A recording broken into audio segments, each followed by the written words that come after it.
আমি হচ্ছে রহমতের নবী। কত রহমতের নবী জানো? তোমাদের জন্য আমার এত দিলে দয়া, এত মায়া। সেই 1400 বছর আগ থেকে পয়গম্বর উম্মতি উম্মতি বলে কাঁদছেন, আজও পর্যন্ত মসজিদ নববীর সবুজ গম্বুজের নিচে সিজদায় পড়ে মালিকের কাছে উম্মতি বলে ডাকতেছে, এখনো ডাকতেছেন। কোন স্বার্থ আছে? নাই।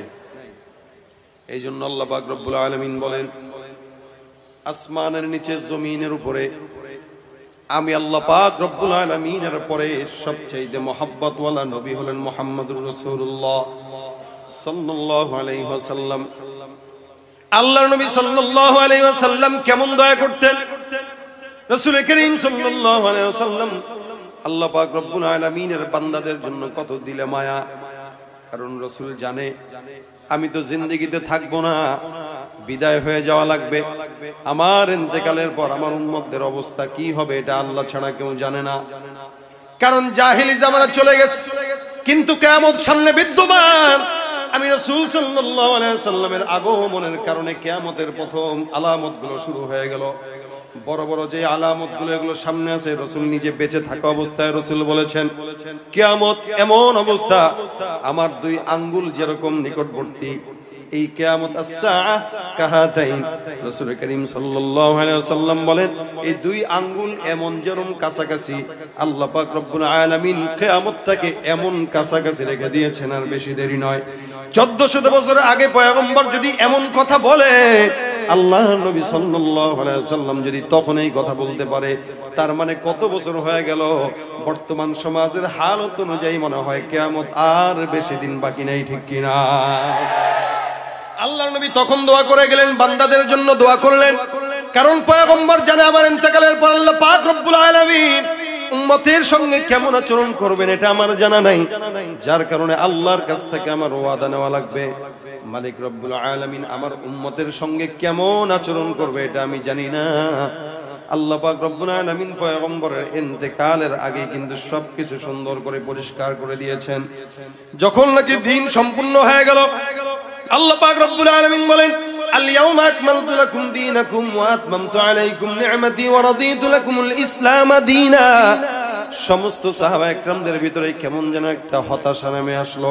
আয় হায়, এমন আয়াত নাজিল হওয়া মানে তো পয়গম্বরকে দুনিয়ার জমিন থেকে উঠায় নিয়ে যাওয়া।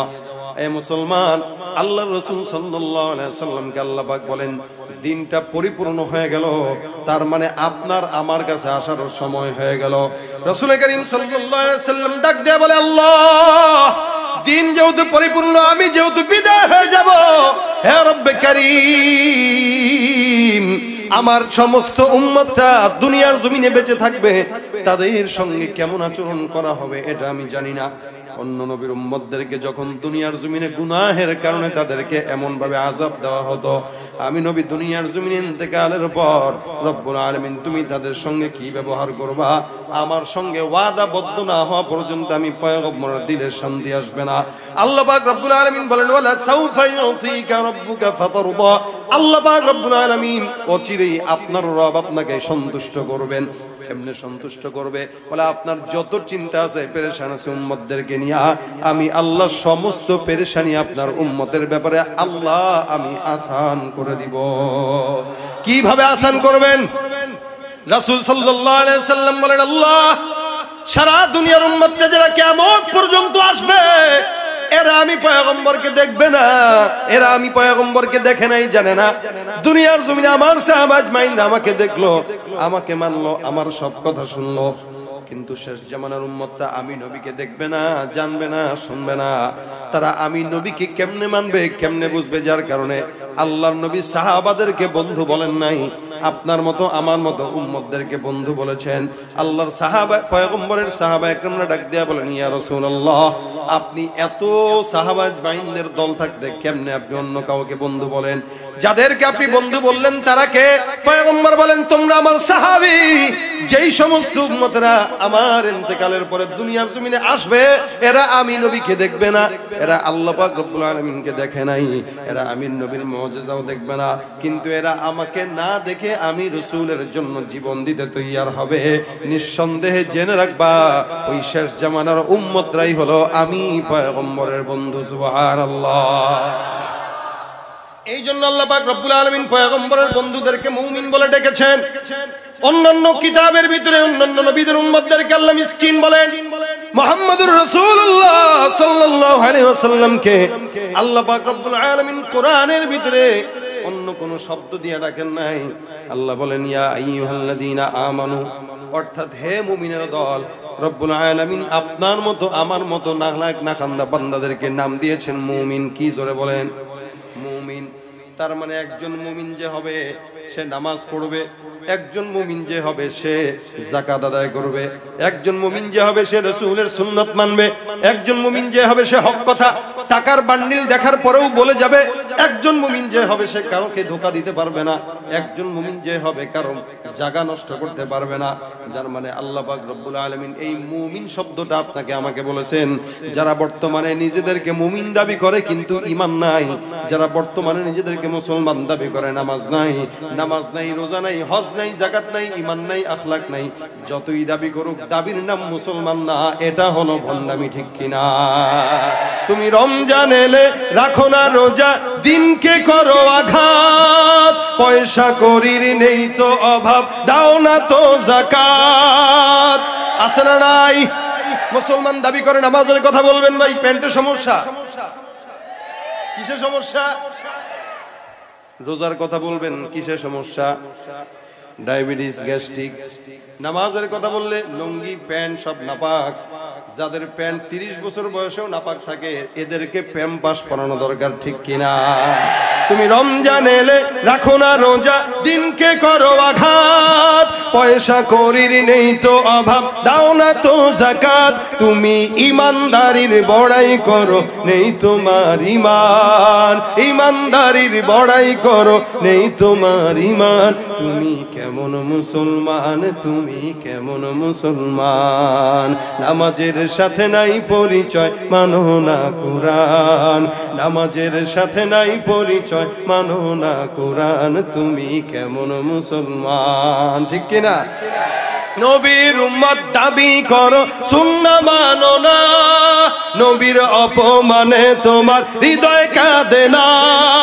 নবীর উম্মত দাবি করো, সুন্নাহ মানো না, নবীর অপমানে তোমার হৃদয় কাঁদে না। তুমি বিজাতীয় সংস্কৃতিতে সঁপেছো পরাণ, বিজাতীয় সংস্কৃতিতে সঁপেছো পরাণ। তুমি কেমন মুসলমান, তুমি কেমন মুসলমান? আছে না নাই? রাগ করেন কেউ? এখানে দেখেন, এখানে যদি আপনারা চেক করেন দেখতে পাবেন কিছু কিছু আছে যাদের প্যান্টের সমস্যা থাকে নামাজের কথা বললে, আবার কারো এমনিও প্যান্টের সমস্যা, কোন জায়গায় বলে চতুর জায়গায় ছিঁড়া। আছে না নাই? আল্লাহ বলে আমি নাম দিলাম মুমিন, আর এরা কাম করে সব মুনাফিকের। কত সম্মান আল্লাহ পাক আমাদেরকে দিয়েছেন, যেখানে মালিক আমাদের নাম রাখছেন মুমিন। অন্য নবীদের বেলায় দেখেন সমস্ত পয়গম্বরদেরকে আল্লাহ পাক রব্বুল আলামিন কোরআনের ভিতরে নাম ধরে ধরে উল্লেখ করেছেন। মুসা, ইয়া মুসা লা তাখাফ, ইয়া ইয়াহইয়া খুযিল কিতাবা বিকুওয়া। অন্য নবীকে ডাক দেয়া বলেন ইয়া যাকারিয়া ইন্না নুবাশশিরুকা বিগুলাম।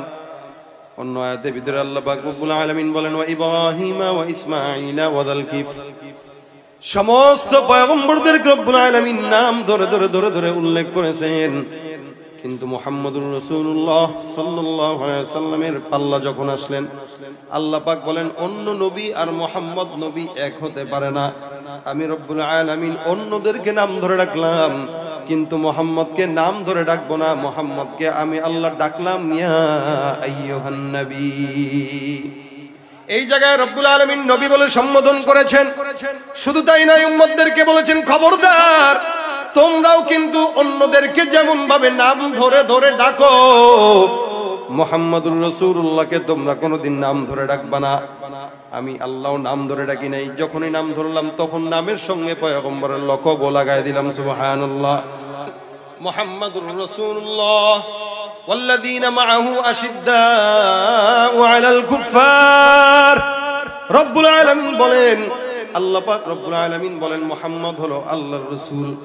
অন্য আয়াতে বলেন মা কানা মুহাম্মাদুন আবা আহাদিন মির রিজালিকুম ওয়ালাকিন রাসূলুল্লাহ ওয়া খাতামান নাবিয়্যিন। এখানে রব্বুল আলামিন দুইটা পরিচয় তুলে ধরেন। মুহাম্মদ তোমাদের কোন পুরুষের পিতা নয়, মুহাম্মদকে জানো। আল্লাহ পাক রব্বুল আলামিন বলেন মুহাম্মাদের পরিচয় হলো মুহাম্মদ আল্লাহর রাসূল। মুহাম্মাদের 2 নম্বর পরিচয় ওয়া খাতামান নবিয়্যিন। দুনিয়ার জমিনে অসংখ্য বেঈমানের বাচ্চারা আসবে রাসূলের পরে, যারা নিজেদেরকে নবী বলে স্বীকার করবে, গোলাম আহমদ কাদিয়ানীর মতো, ঠিক কিনা? এই কারণে আল্লাহ বলেন ওয়া খাতামান নবিয়্যিন, আমি দুনিয়ার জমিনে একমাত্র শুধুমাত্র কেবলমাত্র শেষ নবী হিসেবে আখিরি জামানার নবী মুহাম্মদুর রাসূলুল্লাহকেই পাঠাইলাম। সুবহানাল্লাহ। সুতরাং নবীর পরে আর নবী আছে, আসবে। আল্লাহর নবী বলেন আমার উদাহরণ ওই দেয়ালের মতো, যেই দেয়ালের ভিতরে আল্লাহ পাক রব্বুল আলামিন সব ইট লাগাইলেন। মুসা পয়গম্বরকে পাঠানোর মাধ্যমে একটা ইট লাগলো, ঈসার মাধ্যমে আরেকটা ইট লাগলো। এক একজন নবীকে পাঠাইলেন, এক একটা ইট এক সুন্দর সুন্দর করে করে লেগে গেল, মাত্র একটা ইট বাকি। রাসূল সাল্লাল্লাহু আলাইহি ওয়াসাল্লাম বলেন আমার উদাহরণটা ওই ইটের মতো, যেই ইটকে আল্লাহ পাক রব্বুল আলামিন এই জায়গায় বসানোর মাধ্যমে নবুয়তের দেয়ালটা পরিপূর্ণ করে দিয়েছেন। সুবহানাল্লাহ।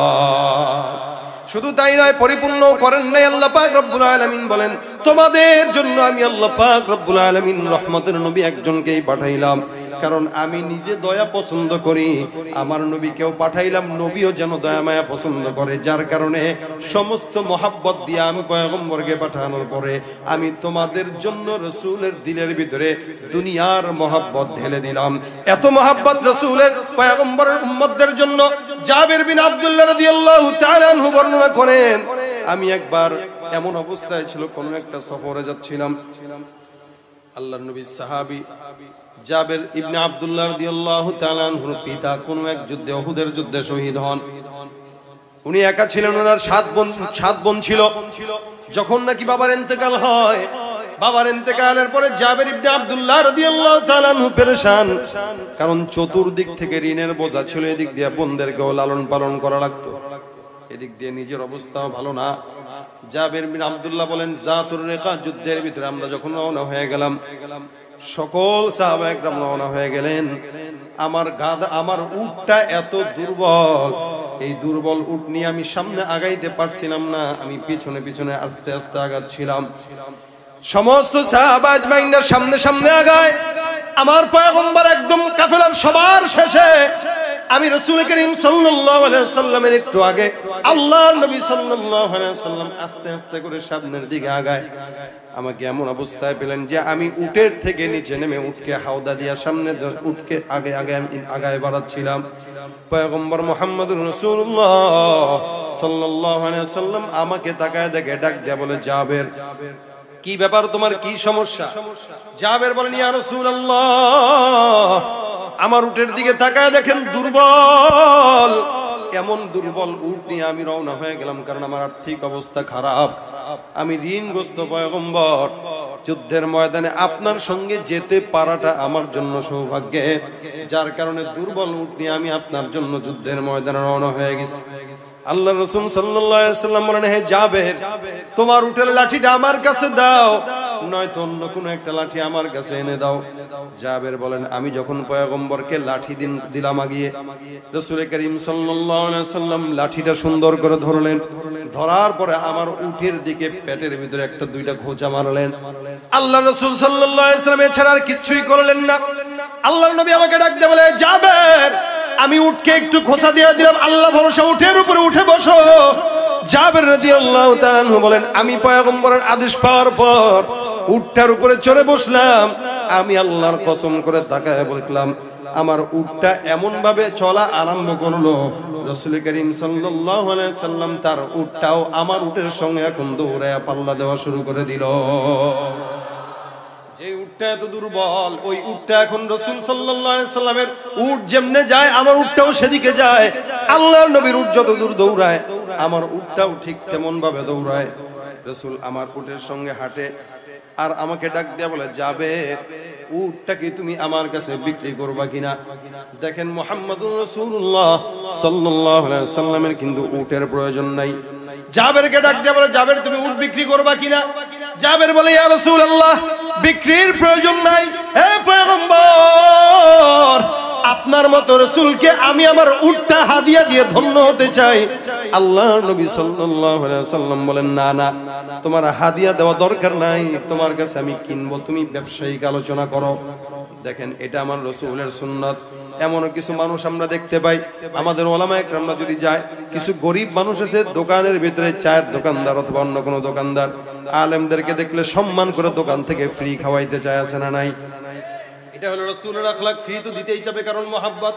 কিন্তু আল্লাহ নবী বলেন, না না, ব্যবসার জায়গায় তোমার থেকে কিনবো, তুমি আমার থেকে বিক্রি করবা, যত দাম হয় তত দাম দিয়া টাকা নিয়ে যাবা, তারপরে উটটা আমাকে ফেরত দিয়ে দিবা। রাসূল করিম সাল্লাল্লাহু আলাইহি ওয়াসাল্লামের এটা আদর্শ, যার কারণে কোনো ভক্ত যদি খাওয়াইতে চায় খালি পেট ভরে খায়েন না, এটা একটা খারাপ কাজ। কারণ ওই বেটা কয়জনরে খাওয়াবে? আরেকজন আলেম আসবে, এরা খাওয়াবে, আরেকজন আসবে, তারা খাওয়াবে। মানুষ আপনারা মনে করবেন যাক ফ্রি তো খাইতেছি, বেটা পরে চিন্তা করবে দূর হুজুরটা তো এরকমই খাওয়ান না, পরে আর দেখবেন আর কখনো খাওয়াবে না। এটা একটা ঝামেলা। এই কারণে রাসূলের সুন্নাত ফলো করেন। হ্যাঁ, তুমি খাওয়াবা, এটা তোমার মহব্বত, ঠিক আছে, ঠিক আছে। আজকে দুপুরে আসছে একটা হোটেলে বসছি খাইতে, বিল নিবে না শেষে, হুজুর আপনার থেকে বিল নিতে পারবো না। আমি আপনারা বিল দেবো না, আমার কাছে যে আছে সে দিবে, খাইছি আমি, ঠিক আছে, কিন্তু বিল আমারটাও সে দিবে। এবার আপনি তার সাথে বুঝান, না না নেবো না, আমি কি এরকম করলে আর জীবনেও ঢুকবো না। মহব্বত তো সে দেখাবে, তাই বলে আমি তার থেকে ফ্রি খাবো? রাসূলের সুন্নাত। বেচারা জাবের মহব্বত দেখেছে, হুজুর আমি আমার এটা সব আপনাকে ফ্রি দিতে চাই, একটা উট, কত দামি জিনিস। তাই বলে রাসূল তো জানে যে জাবের ঋণগ্রস্ত, তার থেকে কি নেওয়া যায়? আরে রাসূলের চিন্তা হইলো দরদ, দেখেন কতটুকু, জাবের উটটা এখন আমার দরকার নাই, এই জীর্ণ শীর্ণ উট নিয়ে আমি কি করব? কিন্তু রাসূল কেন নিচ্ছেন? জাবের যেন এই উটটা বিক্রি করার টাকা দিয়ে অন্তত তার সমস্ত ঋণগুলো শোধ করতে পারে। সুবহানাল্লাহ। মহব্বতটা কোন জায়গায় দেখেন, কারণ জীর্ণ শীর্ণ উট অন্য জায়গায় বিক্রি করলে তেমন দামে পাবে না। এজন্য রাসূল করিম বলতেছেন, আমার সঙ্গে ব্যবসায়ী আলোচনা করো, বলো কত দিবা। জাবের ডাক দিয়ে বলেন, হুজুর বলেন আপনি কত দিবেন? রাসূল বলেন 1 দিরহাম। না, এটা হয় নাকি? একটু আগে কি বলছে যে হুজুর আমি আপনাকে ফ্রি দিয়ে দিব, আর যখন রাসূল বলেন 1 দিরহাম, কয় না এটা হয়, 1 দিরহাম কি উট হয়? রাসূল বলেন কত? 2 দেই। কয় না হুজুর এটা হয় না। তুমি বলো। কয় আমি বলতে পারবো না হুজুর, আপনি বলেন। সুবহানাল্লাহ। কয় না, এতক্ষণ ফ্রি দিবে, এখন বলে কোনো ফ্রি নাই, যেহেতু ব্যবসায়ী আলোচনা, তো ব্যবসার মতোই তো করা দরকার। না, আমার জিনিস দুর্বল হোক, আপনি জানেন এটা দুর্বল, কিন্তু আমি আপনার এর নিচে দিব না, আপনি মন চাইলে নেন, নাহলে নিয়েন না। এনে ব্যবসায়িক আলোচনা চলে আসছে। রাসূল বলেন কত দিবা? 3 দিরহাম। কয় এত কমে এত বড় উট এটা হয়? হাঁটতেছে আর আলোচনা করতেছে। রাসূল ডাক দিয়া বলেন 4 দিরহাম। বলেন হুজুর না, একটু বাড়ান, একটু বাড়ান। মাঝে মাঝে দেখবেন মাছের বাজারে ইলিশের কেজি কত? 2000। 1000 হবে না, 1000 কে 1800 তো হইব না মিয়া, কি মাছ 1000 বলেন আপনি? জাবের বলে হুজুর 4 দিরহাম, 10 দিরহাম, 20 দিরহাম, এই দিরহাম দিয়ে এই উট মিলবে না, আরো বাড়াইতে হবে। জাবের বলেন আমি বাড়াইতে 40 দিরহাম পর্যন্ত করেছি। আমার রাসূল বলেন 40 দিরহামে তুই খুশি? জি আমি খুশি। আলহামদুলিল্লাহ, আমি তোর থেকে 40 দিরহামে কিনবো। সুবহানাল্লাহ। দরদটা দেখছেন কোন জায়গায়? কখনো কখনো যখন রাস্তায় হাঁটবেন, সবাইকে অনেকে দেখবেন রাস্তাঘাটে এটা সেটা বিক্রি করে, কেউ আছে পেটের টাকা দেয়, কেউ আছে ব্যবসা। দেখবেন কিছু মানুষ বয়স 70 বছর, কিন্তু সে বিক্রি করতেছে একটা চকলেট। আপনার চকলেট খাওয়ার অভ্যাস নাই, কিন্তু তারপরেও কিনেন। এই ছোট্ট একটা কাজের উসিলা আল্লাহ পাক আপনাকে জান্নাত দিতে পারে। এটা রাসূলের শিক্ষা। এইজন্য আল্লাহ পাক বলেন ইত্তাকুল্লাহ ওয়াবতাগু ইলাইহিল ওয়াসিলা, তোমরা তাকওয়া অর্জন করো আর আল্লাহ পাকের কাছে ওসিলা তালাশ করো, কারণ ওসিলা তালাশ করার মাধ্যমে এক একজন বান্দারা জান্নাতি হয়ে যাবে। সুবহানাল্লাহ। এমন এমন কাজ করবেন যে এই কাজটা আপনার ওসিলা হবে।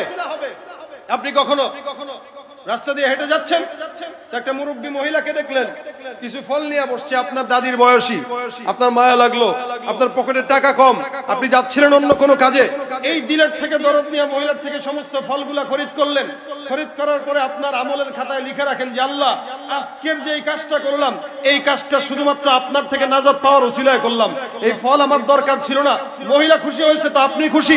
আপনি যদি খুশি থাকেন এই কাজের উসিলা জান্নাত দিয়েন ইনশাআল্লাহ। রাসূল বলেন তোমার ওই ছোট্ট কাজের উসিলা আল্লাহ পাক তোমার জন্য জান্নাত সহজ করে দেবে ইনশাআল্লাহ। নেক কাজ নেক উসিলা আল্লাহ পাক বান্দার জান্নাতের বিনিময় করায় দেয়। সুবহানাল্লাহ।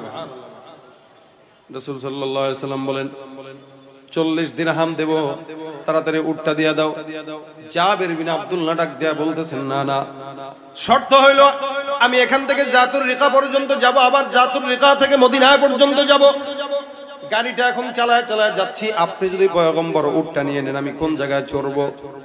শর্ত হইল আপনার কাছে বিক্রি করব, তবে এটা এখন নয়, মদিনায় যাওয়ার পরে তারপরে বিক্রি করব। দেখেন অবস্থা। রাসূল ডাক দিয়া বলেন, ঠিক আছে যাও, জাতুর রিকা যাব, সেখান থেকে মদিনায় যাব, তারপরে উটের মালিক আমি হব, তুমি টাকার মালিক হয়ে যাবা। জাবের ডাক দিয়া বলতেছেন, আমি মদিনায় যখন গেলাম রাসূল সাল্লাল্লাহু আলাইহি সাল্লামের কাছে আমি আমার উট দেওয়ার জন্য গেলাম। আল্লাহর নবী সাল্লাল্লাহু আলাইহি সাল্লাম বলেন, হে বেলাল, তাড়াতাড়ি সুন্দর করে উটটা নিয়ে নাও, 40 দিরহাম দাও, বরং তার চার একটু বাড়ায় দিও পারলে। সুবহানাল্লাহ কয় না? জাবের রাদিয়াল্লাহু তাআলা বলেন, রাসূল আমাকে টাকা দিলেন, আমি রাসূলকে উট দিলাম। আল্লাহর নবী সাল্লাল্লাহু আলাইহি সাল্লাম বলেন, হে জাবের, তুমি কি মনে করছো আমি উটটা কেন তোমার থেকে কিনলাম? তুমি কি জানো? তোমার সঙ্গে আমি দামাদামি করলাম কেন তুমি জানো? জাবেরকে রাসূল ডাক দিয়ে বলেন, জাবের, আমার তো উটের দরকার নাই, আমার তো অন্য কোনো কিছুর প্রয়োজন নাই, আমি তোমার থেকে উটটা খরিদ করলাম এই নিয়তে যে তুমি এই সমস্ত অর্থ সম্পদ দিয়া তুমি তোমার সকল হাজত পূরণ করে নিবা। সুবহানাল্লাহ। এটাই হলো আমার পয়গম্বরের মহব্বত, প্রেম। এই জন্য আল্লাহর নবী বলেন, আনা নবিয়ুর রাহমাহ, আমি হলাম রহমতের নবী। আল্লাহ পাক রব্বুল আলামিন যখন জিবরাইল আজরাইলকে পাঠিয়ে দিলেন, যাও, জিবরাইল একটু আল্লাহর নবীর কাছে যায়, ডাক দিয়া বলেন, নবী আমার, আমি আল্লাহ পাক রব্বুল আলামিনের কাছে আসার জন্য তৈয়ার কিনা? পয়গম্বর সাল্লাল্লাহু আলাইহি সাল্লাম ডাক দিয়া বলেন, হ্যাঁ, দুনিয়ার জমিনে থাকার জন্য আমার কোনো আগ্রহ নাই, আমি মালিকের কাছে যাওয়ার জন্য তৈয়ার। কিন্তু আমার মালিকের কাছে বলো, আমি দুনিয়ার থেকে যাওয়ার পর আমার যেই গুনাহগার উম্মতরা আছে, এই গুনাহগারদের উম্মতদের অবস্থা কি হবে? আল্লাহ পাক রব্বুল আলামিন জিবরাইলকে পাঠিয়ে দিয়া বলেন, জিবরাইল যাও, লা আতরুকু উম্মাতাকা ফারদা, আপনি পয়গম্বর দুনিয়ার জমিন থেকে যাওয়ার পর আমি আপনার সমস্ত উম্মতদের জান্নাতে যাওয়ার জিম্মাদারি আমার কুদরতে হাতের ভিতরে নিয়ে নিব। রাসূল করিম সাল্লাল্লাহু আলাইহি ওয়াসাল্লাম এত দয়ালু, যার কারণে ইন্তেকালের আগে উম্মতের ফিকির করে। আল্লাহ পাক রব্বুল আলামিন বলেন, এই নবীকে যদি পাওয়ার পরেও তোমরা জান্নাতে না যেতে পারো তাহলে কপাল বড় খারাপ। যার কারণে আল্লাহ বলেন, লাকাদ কানা লাকুম ফি রাসূলিল্লাহি উসওয়াতুন হাসানাহ, রাসূলকে রহমতের নবী বানায় দিলাম। এই রহমতের নবী সকল আদর্শ তোমাদের জন্য আমি জরুর করে দিলাম। যারা মানবে তারা কামিয়াব, যারা মানবে না তারা নাকামিয়াব। সুতরাং পয়গম্বরকে উম্মত যদি দাবি করেন, পয়গম্বরের উম্মত যদি নিজেকে দাবি করেন, তাহলে রাসূল করিম সাল্লাল্লাহু আলাইহি ওয়াসাল্লাম বলেন, লা ইউমিনু আহাদুকুম হাত্তা ইয়াকুনা হাওয়াহু তাবান লিমা জিতু বি, আমি যেই জিনিসগুলো নিয়ে আসলাম দুনিয়ার জমিনে, এই সকল জিনিস না মানা পর্যন্ত কখনো কোনো বান্দা মুমিন হতে পারবে না। অর্থাৎ রাসূল যেমনে হাঁটলেন এমনি উম্মতরা হাঁটবে, রাসূল যেমনে খাইলেন এমনি উম্মতরা খাবে, রাসূল যেমনে নামাজ পড়লেন সেমনি উম্মতরা নামাজ পড়বে, রাসূল যেভাবে মুআমালা করলেন উম্মতরাও মুআমালা করবে, রাসূল যেভাবে মুআশারা করলেন উম্মতরা মুআশারা তেমন ভাবে করবে। অর্থাৎ রাসূলের সমস্ত কাজ যতক্ষণ পর্যন্ত বান্দা ফলো করবে না, ততক্ষণ কোনো বান্দা মুমিন হতে পারবে না। ঠিক কিনা?